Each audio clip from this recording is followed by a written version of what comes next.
It's Red Eye Radio. Gary McNamara and Eric Harley talk about everything from politics to social issues and news of the day. Whether you're up late or you're just starting your day, welcome to the show. From the Uniden America Studios, this is Red Eye Radio. All across America and around the planet, we are Red Eye Radio. Good morning. Welcome. Thanks for being here. Thank you. Yeah, we made it to a Thursday already. Just reading this political article from this past weekend about Trump's possible vice presidential choices. Yeah, okay. The list includes everyone from Tim Scott, Kristi Noem, Elise Stefanik. I guess they're not mentioning anymore, even though Trump did mention it last in February. DeSantis, it's not going to be DeSantis. Yeah, so, no. But Tim Scott, Kristi Noem, Elise Stefanik, Tulsi Gabbard, J.D. Vance, Byron Donalds. Who would out of that group of people right there, would you think would be the best vice presidential candidate? I like Byron Donalds. We did not discuss this off the air, did we? No, he's the only one in that group that really stands out. Yep.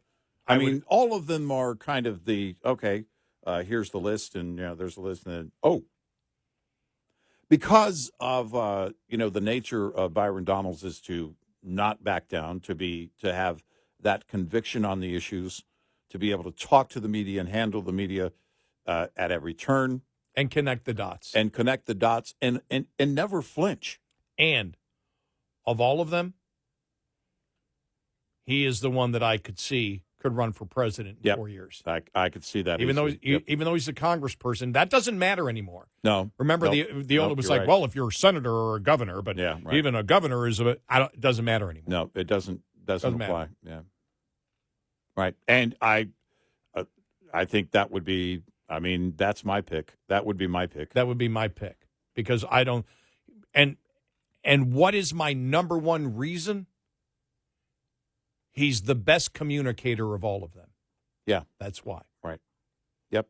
And others may disagree but in politics, communicating the message effectively is what wins you elections. There's a big thing, maybe elephant in the GOP living room, that you look at in a situation like this, and that is, all right, baggage. If you serve as a Veep, there's going to be any baggage, and it's not just Trump, it's anybody you serve under, serve with.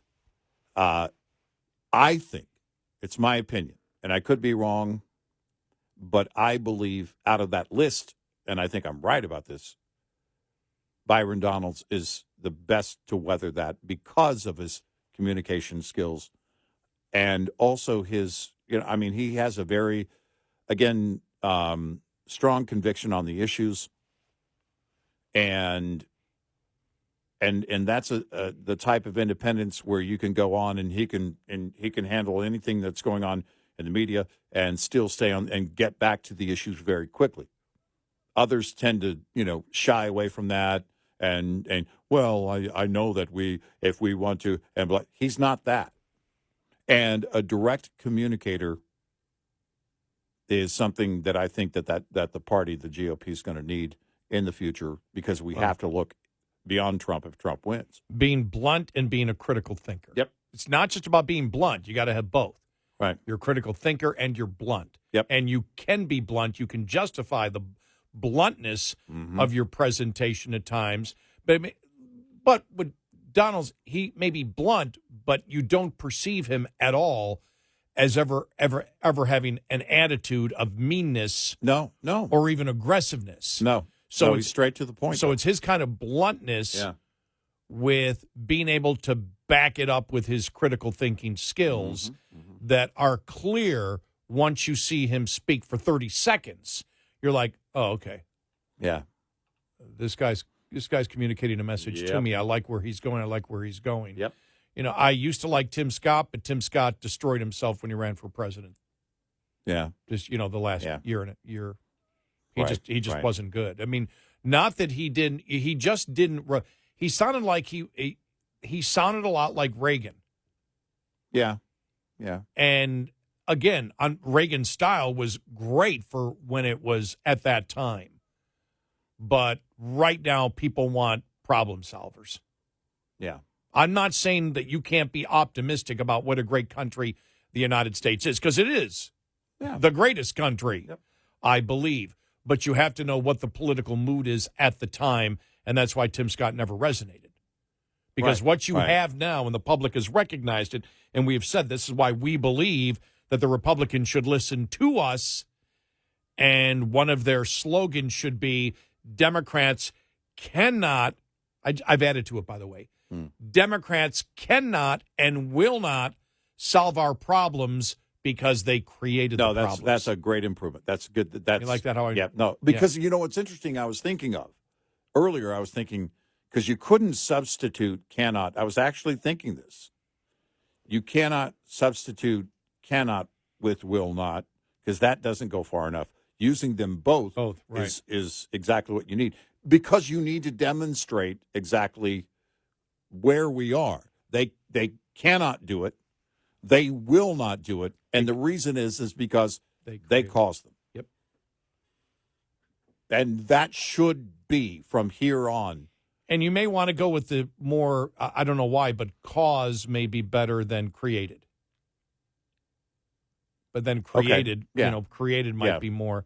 No, you could use cause. The Democrats. We'll workshop it. Well, that's what we're doing, workshopping it. But the message should be something like that, because then you could point it out, and I could see Byron Donalds on the campaign trail. Yeah. Promoting that. Oh, man. Promoting that. That's another thing. And then going point by point by point by point. I think he's going to be campaigning for Trump, even if he's not the V pick. But still, if he's on that ticket, man, he's going to be so. That's an asset that you can't put a price on, because of his conviction, because of, again, being blunt, straightforward, being able to handle the media, and he's proven in that regard. And now you may have political strategists advising Republicans saying, no, you want Donalds because he's black.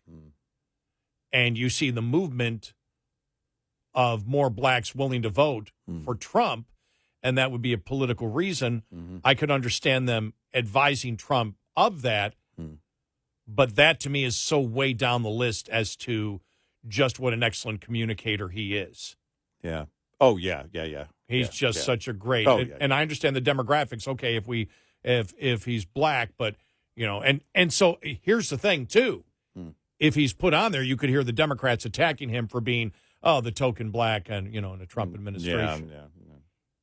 But that doesn't sell well if you see him communicate. Yeah. Look, you can't. You're not going to be able to win that one. No, you're not. So, yeah, it's funny because we did not discuss this at all beforehand when I saw the list. And I said, okay, let me just ask Eric. And I said, I could just see you. I was like, I bet you he picks Donald. Without a doubt. That's who, to me, is far and above anybody else on that list. Yeah. And that's what we need. We need public servants, more public servants like Byron Donalds. The GOP needs them in the party badly. One of the problems would be is that the House loses Byron Donalds. And so there's that. But the fact of the matter is that it would be for a much greater role and future. That's what you have to look at in 28, what's going to happen. And I think when you look at Byron Donalds has a future regardless of who Trump picks or, what Byron Donalds does right now. He's going to, if he wants it, he's going to be a viable candidate in the future. There's the problem again is with any administration is that, okay, you carry the baggage of, if you're a vice president, you carry the baggage of the president, and you can't get around that. Well, Byron Donalds is best to handle that. Not that there won't be baggage, but he is independent in a way, even though he's, I think, a very strong supporter, obviously, with the party. He's independent in a way that allows him to clearly do that. And we've been talking about communication for how long now? It seems like forever that the GOP needs to get their communication game down, and they haven't been able to do that. And he's also a financial guy, so he can talk about things like budget, Social Security, everything else. Yeah. And that's what he's done. Now, the reason that he might not run is he's young enough at 45 where it's like he may want to say, I don't want to attach myself to Trump's political career. I don't want to be part of Trump's baggage. Yeah. And as an individual looking at where is my political career going, because he stands on his own. Yeah. He's not someone out there that you might say, well, he needs Trump to boost his political career. Right. He's going to have one. He's that strong of a personality. And so he might not. Right. That would be a reason that I would, if he did not do it, I think that might be a reason. It's like DeSantis. Yeah, because people are still telling me, well, no, it's got to be DeSantis. And you see DeSantis at the top of the list for, like, Republicans. Yeah. It's not going to happen. DeSantis is not going to attach his political career to Trump. He's just not going to do it. That's not going to happen. Right. Nope. And if it is, it'd be like, whoa, that would be amazing. I don't see that happening. Well, we always get to this point, and it turns into the dream ticket thing, and we get it. Yeah. We know that, but you're talking about two standalone candidates that have both run in the primary of this cycle, and Byron Donalds adds something to the ticket. Not that DeSantis wouldn't. But DeSantis is independent of Trump in a way as governor, that politically he looks at his future and it's standalone. I'm, not going to tie myself to anybody else. I'd be very surprised if that changed. Now, the only thing is, in 97, he was charged with marijuana possession. In 2000, he pleaded no contest to a felony theft charge for allegedly attempting to defraud a bank by depositing a bad check, but later the record was sealed and expunged, and it didn't affect him in winning his. And I don't know what that was about. Right. But that's part of. Well, that's part of the vetting process. Yeah. Yep. And we'll see where that plays out. Look, the problem is long term, and you're gonna run into a number of them. Do you go with someone who's already been vetted? I mean, DeSantis has been vetted, but he's not going to do it. Yeah. Well, on that, as they say, PolitiFact back a few years ago, according to an attorney consulted by PolitiFact, Donalds would not have been able to get his record expunged if the state had considered him a convicted felon. Okay. So what they're saying is the record was sealed and expunged. They said, okay, they didn't. That wasn't see a felony anything, then. They didn't see anything rising to the level of a felony for the check. All right. So the fact that it was sealed, you don't know. Right. You don't know where to go on it. Right. So, but I still don't think that would affect him. But that's something in the vetting process that you would be concerned about if you're looking at somebody like him. So interesting. 866-90 Red Eye. This morning's USDA Farm Report is brought to you by House Products. Tested, trusted, guaranteed since 1920. The inaugural USDA National Topsoil Moisture Report for 2024 reveals for the period ending March 31st, 32% very short to short and 9% surplus That's actually a little drier than we started in 2023. If you look back to the same time a year ago, we were sitting at 24% very short to short, and our surplus topsoil and moisture number was actually 19%. USDA meteorologist Brad Rippey says precipitation has fallen broadly across the country in the time since the end of March. So I think we'll see some improvements in these numbers looking ahead to next week. Yet the March 31st date revealed widespread dryness in the nation's midsection. Almost all the states coming in with those higher topsoil and moisture shortages are across the middle part of the country, east of the Rockies, and generally from the Mississippi westward. I'm Ron Bain reporting for the U.S. Department of Agriculture in Washington, D.C. This report brought to you by Cenex Fuels and Lubes. We'll be right back with more Red Eye Radio with Eric Harley and Gary McNamara.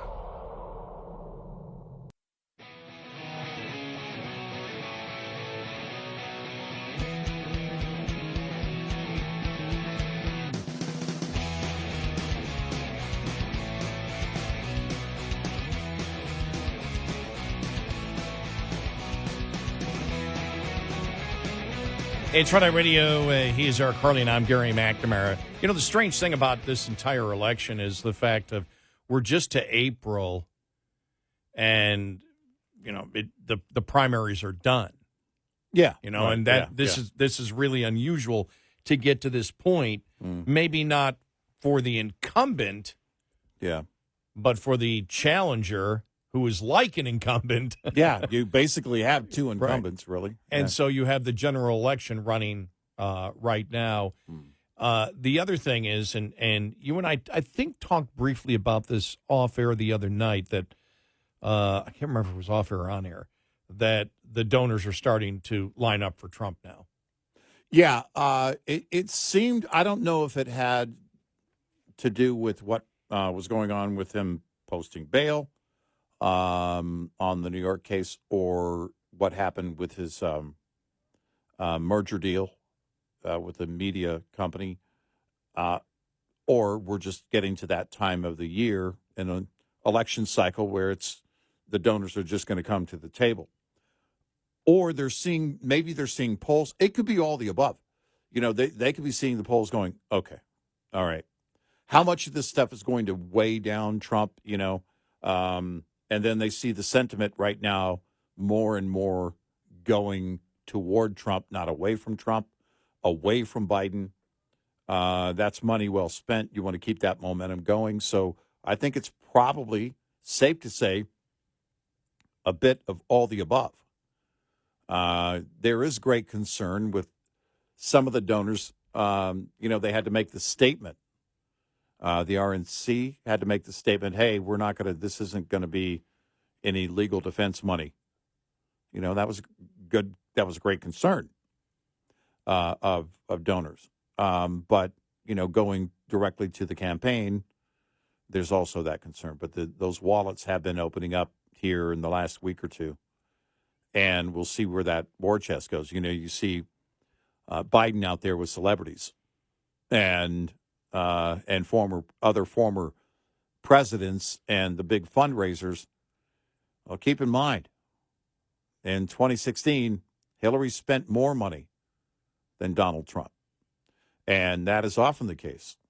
It's not just about the money you raise. I mean, you still have to raise a lot of money. But these stories of, Biden raised this and, you know, Trump didn't raise that. This is a grassroots thing that has held since 2016. That is not going to change his base. So the money is going to be about those independents, those swing states, and everything in between. And I really don't think it's going to be a problem for him long term. I think now we're coming out of that phase of uncertainty, clearly, with those donors.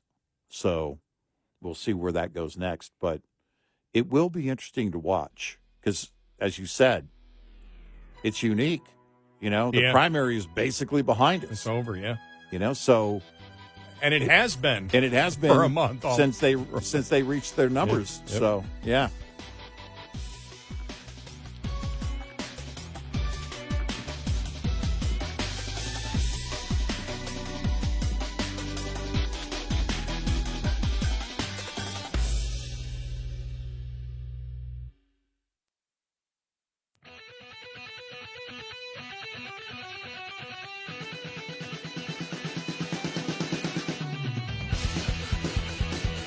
Soon they'll be going into a deep dive. Make time. Red Eye Radio. And he is Eric Harley, and I'm Gary McNamara. Good morning. The Department of Energy said that it canceled its plans to purchase millions of barrels of oil to refill the depleted U.S. Strategic Petroleum Reserve because oil prices are too high. In canceling the SPR purchase, the Energy Department said it was keeping the taxpayers' interests at the forefront of its buyback plan, which is to refill the depleted reserves as long as the price remains below $79 per barrel. Well, maybe you shouldn't have taken the oil in the first place and put us in this situation. Hey, you know what they could do to lower the prices so they could buy some to put it back in is to release some. Yeah, can't do that. So release some to lower the price again. Which is what and they then wanted. Then you can buy it. And what was it, a blip on the scale when they did that? Yeah, it was nothing. Didn't do anything. Just stupid. What a horrible decision over and over again we've seen on how many fronts now, these ideas. And it did nothing.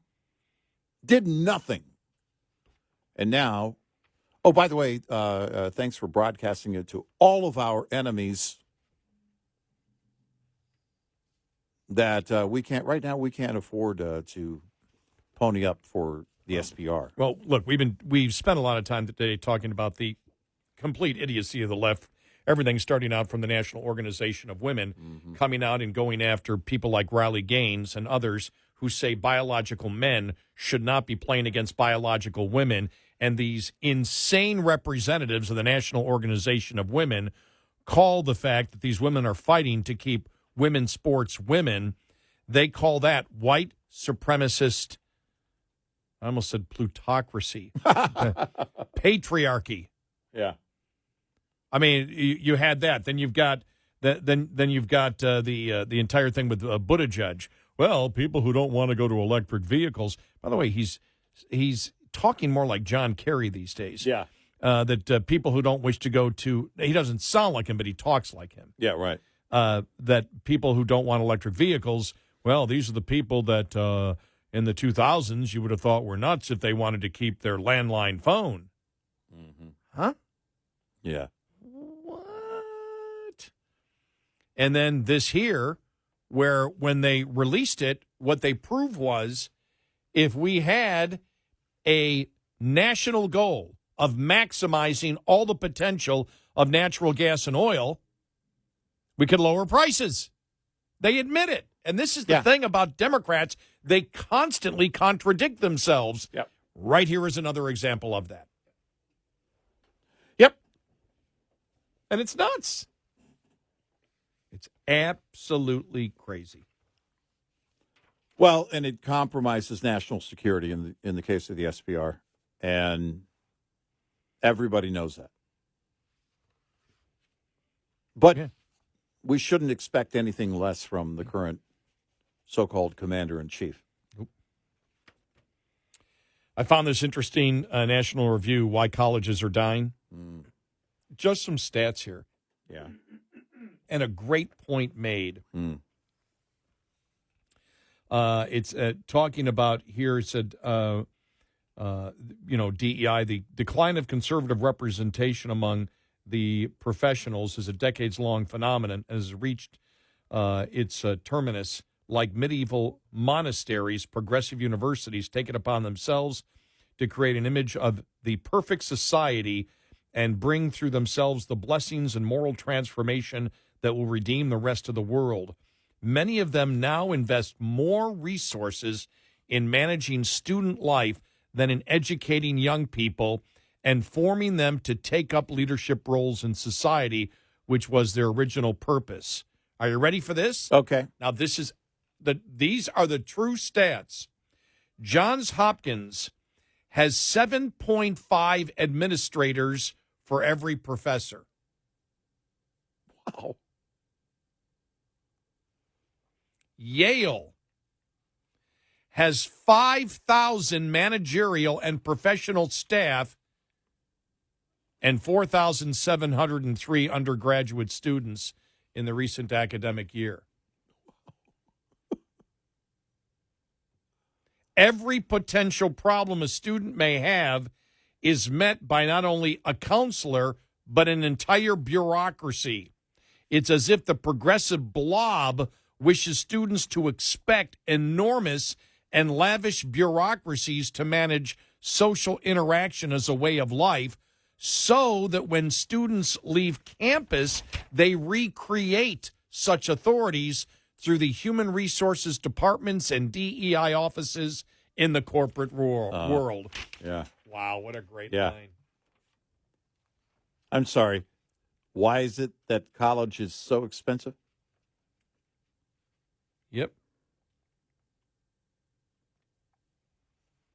You know, what's interesting is I wonder, even aside from the agendas on these campuses, the future of what young people are going to look for, or what they'll look for in the future from these universities. Look, you're looking to get a degree in a field that is going to help you earn. You're interested in it. You believe you're going to earn from it. And again, this is anecdotal. My grandkids, my granddaughters, one of whom is in college now, and what she wants to do, and her sister's the same thing. They know what they want to do, right? Mm-hmm. And so when you look at that, they also have a very direct approach. It's because the world is right there at their fingertips. If they can't learn it from a university, they can Google it. Now, that doesn't apply to most fields like, being an electrician, being a nurse, being a doctor, being a surgeon, all those things. But the point is that gathering the information, the process of gathering that information, learning, for them has always been very direct. So when you have these campuses that are filled with a lot of things that have nothing to do with the education itself, how much does the demand change long term? I have to believe a lot. Well, your grandkids are asking questions. Yep. About what's going on. Yep. What happened to rebellion of young people? Right. Because when you see here the way that they talked about Yale and the way they talked about the fact of, there are more managerial staff than the number of undergraduates. Mm-hmm. Johns Hopkins, there are 7 times the amount of administrators as there are professors. Right. And you look at college today, and anything that you go through, they just don't want to teach you. They want to mold your mind for outside of the college. Yep. Could you imagine when I went to college, if anybody dared to do that to me or anybody else that I grew up with who went to college? I remember complaining that, to my professors, saying this curriculum's got to be better. It just stinks. You're not teaching us anything. Right. And I was angry. And there were other people that were angry as I was. Yeah. It's like, we're paying our money for this. Right. Do you think that even as an 18, 19, 20, 21, or 22-year-old, if you talk about, the ages of people who are in colleges, that I would have ever permitted any professor or any of my friends would have ever permitted any of our professors to tell us what our life should be like? I just wanted to go to class, learn what it was, learn whatever I needed to learn, pass the test, and my whole goal was to get a job. The last thing, and that's why I asked the question, where's the rebellion in the youth? Where's the rejection of authority in youth? Right. I wonder if it is right now on the rise, but the rebellion isn't as outward as it used to be back in our day. That the rebellion sends them basically in another direction to find a solution or an answer somewhere else. I don't know. Or just be afraid to confront.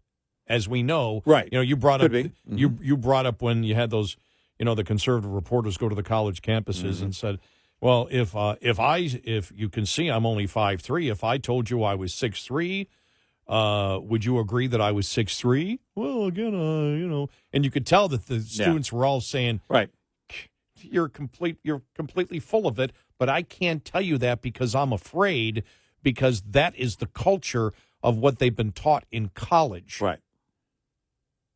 It's like nobody in my age group would have ever permitted a college to dictate to me the way that, or dictate to me or force to me that I must live a way of life that they're living. We would have never agreed to that.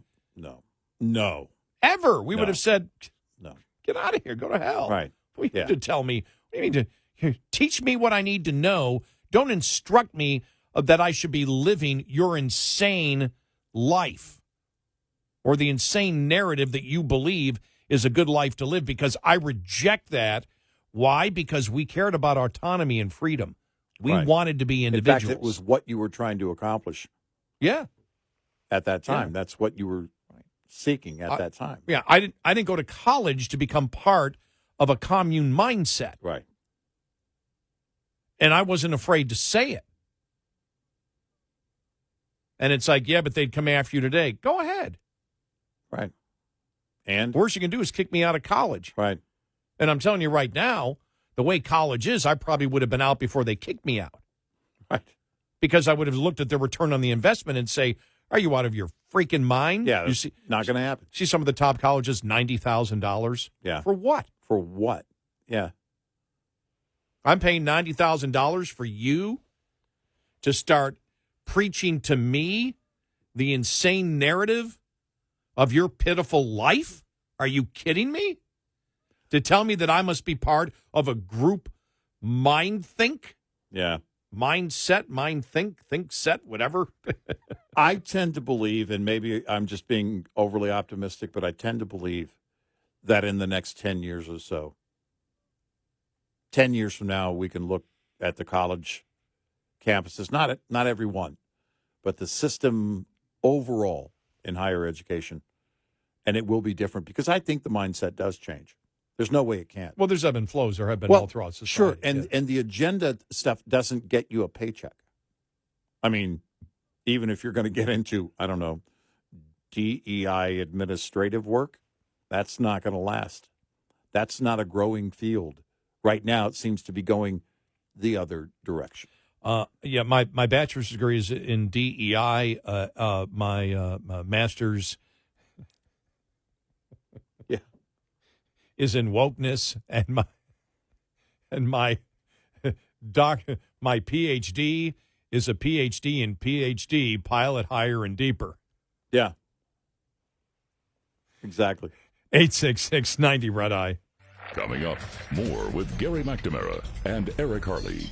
It's Red Eye Radio.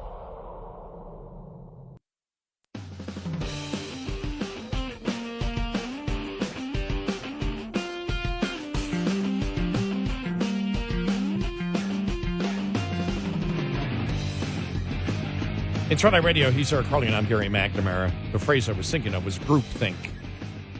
Before, when I was talking about, I didn't go to college. I went to college to learn stuff so I could get a job. I didn't learn it to. We're talking about colleges today and the amount of administrators they have more administrators at Yale than they do students, and it's like they handle every part of their life. There's a bureaucracy for everything. And as we know, what's going on these campuses is to get you to buy in or coerce you into the narrative of the groupthink. Oh, yeah. Well, that's something that when we went to college, nobody would have put up with that at all. The students would not have put up with that. It would have been, who the hell do you think you are to tell me that I have to abide by your stupid groupthink narrative? I'm not. I don't want to think like you, and I'm not going to think like you. Right. Yeah. Like I said, well, we'll kick you out of campus. I would have been gone before we got to that point. Right. You don't have to. You don't have to kick me out. Yeah. I wouldn't have gone to that college. I would have Yeah. known before I went in. Right. And so, but that's the one thing I wonder, where is the rebellion against authority or blind authority? I don't want to just say authority, but Yeah. blind authority. Yeah. That you must, without question, adhere to what we say because we're the authority no matter what you think about it. Well, sorry, I'm going to college. You're not taking away my... Yeah, my- and you brought up, are they, one question, are they intimidated? Well, and if they are, what do they do in that case? Well, then you're going to rebel by doing what? Leaving. And and that's happening. And that's happening. We're seeing that happen.